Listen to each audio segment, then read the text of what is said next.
성도님들 안녕하십니까? 오늘 함께 묵상할 말씀은 민수기 15장입니다. 민수기 15장은 14장과 16장 사이에 들어가 있는 별개의 내용처럼 보일 수 있습니다. 민수기 14장에서 이스라엘 백성들은 합해서 40년 동안 광야 생활을 해야 할 것을 선고받았습니다. 그리고 민수기 16장은 고라의 반역 사건을 다루고 있습니다. 그러므로 민수기 15장은 출애굽 2세대가 가나안에 들어가기 전 다시 한번 초창기에 주셨던 레위기의 규례들을 요약하면서 이스라엘 백성들이 가나안 땅에서는 어떻게 살아야 할지에 대해 다시 한번 강조하고 이스라엘 백성들의 주의를 환기시키는 장이라고 볼 수 있습니다. 40년 전 출애굽 당시 1차 인구 조사 때 20살 이상이었던 출애굽 1세대는 그들의 불신 때문에 광야에서 죽어야만 했습니다. 그리고 출애굽 2세대는 레위기의 규례들이 반포될 당시 20살 미만의 미성년자들이었기 때문에 다시 한번 그들의 주의를 하나님의 계명과 규례에 돌리도록 환기시킬 필요가 있었습니다. 그래서 민수기 15장 40절은 그리하면 너희가 나의 모든 계명을 기억하고 준행하여 너희의 하나님 앞에 거룩하리라는 명령을 다시 한번 반복하는 것으로 맞춰집니다. 민수기 15장 1절에서 3절입니다. 여호와께서 모세에게 일러 가라사대 이스라엘 자손에게 고하여 그들에게 이르라 너희가 내게 주어 거하게 할 땅에 들어가서 여호와께 화제나 번제나 서원을 갚는 제나 낙헌제나 정한 절기제에 소나 양으로 여호와께 향기롭게 드릴 때에는 이 말씀은 하나님께서는 제사의 규례를 다시 한번 가르쳐 주셨습니다. 제사의 종류를 살펴보면 다음과 같습니다. 레위기에는 5가지 제사법이 소개되어 있습니다. 번제와 소제와 화목제, 그리고 속죄제와 속건제입니다. 그 중에서 번제가 가장 기본적인 제사이며 다른 제사들은 필요에 따라 첨가된 것들입니다. 제사를 드리는 목적에 따라 분류하면 다음과 같습니다.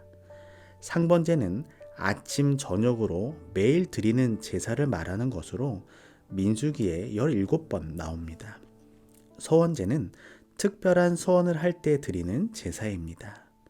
낙헌제는 특별한 목적 없이 수시로 자원해서 드리는 제사를 말합니다. 자원제라고도 말을 합니다.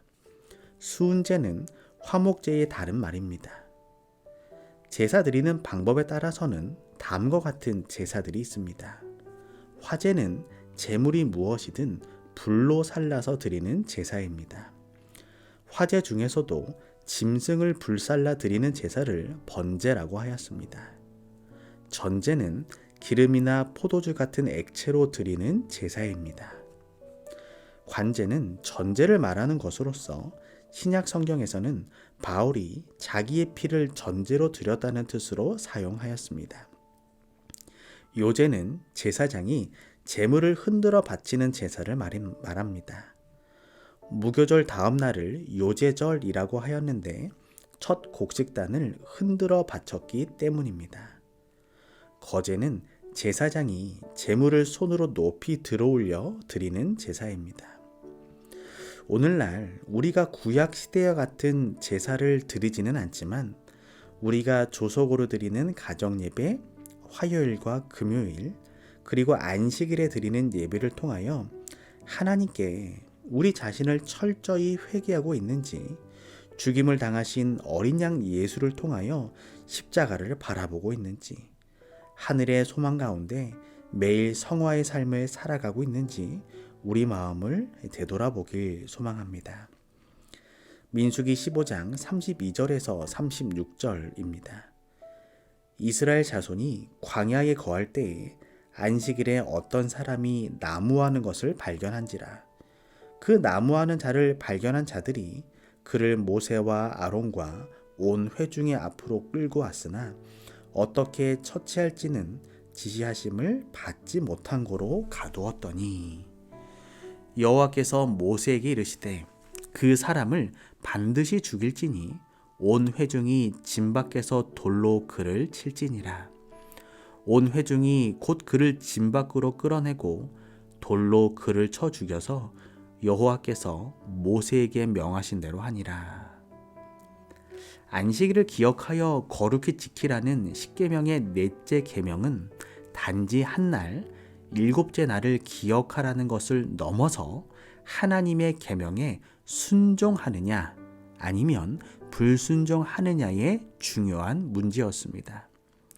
도전적으로 하나님의 계명을 어기는 것은 전체 회중의 전진을 막는 중요한 도발 행위였기 때문에 아간이나 신약의 아나니아와 삽비라처럼 즉각 심판을 받은 것이었습니다. 대쟁투 605페이지에는 이런 말씀이 있습니다. 안식일은 충성의 큰 시금석이 될 것이다. 왜냐하면 안식일은 특별히 투쟁의 초점이 되는 진리가 되기 때문이다.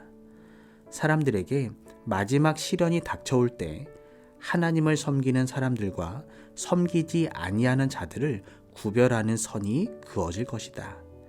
넷째 계명을 지키는 대신에 국가의 법률과 일치되도록 거짓 안식일을 지키는 것은 하나님과 반대되는 세력에 충성하는 표가 되는 한편 하나님의 율법을 쫓아 참 안식일을 지키는 것은 창조주께 충성하는 증거가 된다. 매주 맞이하는 안식일을 통하여 창조주 하나님을 향한 우리의 충성을 다시 한번 확인하는 우리 모든 성도들이 되기를 소망합니다. 민수기 15장 38절에서 39절입니다. 이스라엘 자손에게 명하여 그들의 대대로 그 옷단귀에 술을 만들고 청색끈을 그 귀의 술에 더하라. 이 술은 너희로 보고 여호와의 모든 계명을 기억하여 준행하고 너희로 방종케 하는 자기의 마음과 눈의 욕심을 쫓지 않게 하기 위함이라. 이스라엘 백성들이 출애굽한 후에 그들의 옷의 가장자리에 푸른 리본을 달라는 명령을 받았습니다. 그것은 그들과 그들 주변 국가 사람들을 구별하고 그들은 하나님의 귀한 백성이라는 의미를 나타내고자 한 것입니다. 오늘날 하나님의 백성들은 옷의 가장자리에 특별한 표를 하라는 요구는 받고 있지는 않지만 신약 성경에서 우리는 자주 고대 이스라엘의 예를 언급해 놓은 것을 대하게 됩니다. 우리는 무엇을 하든지 무엇을 먹든지 무엇을 입든지 다 하나님의 영광을 위하여 살아가야 할 것입니다. 오늘도 내 욕심이 아니라 하나님의 영광을 위하여 사는 삶, 세상과 구별되는 삶, 그러한 삶이 우리 모두의 삶이 되기를 소망합니다. 오늘은 박천수 장로님 가정을 위하여 기도합니다. 사랑의 하나님, 박천수 장로님의 삶을 하나님의 귀한 섭리로 인도하여 주시옵소서. 장로님이 계획하시는 모든 시간 속에 하늘의 지혜와 축복이 함께하여 주시옵소서. 김연아 집사님과 박준홍, 박추아 모든 가족들의 삶이 하나님의 말씀으로 충만하고 늘 건강하며 성령 하나님의 도우심이 함께하여 주시옵소서. 사랑의 예수님의 이름으로 기도합니다. 아멘. 이제 화면의 기도 제목들을 보시고 우리가 있는 곳에서 하나님께 간절히 기도하도록 하겠습니다.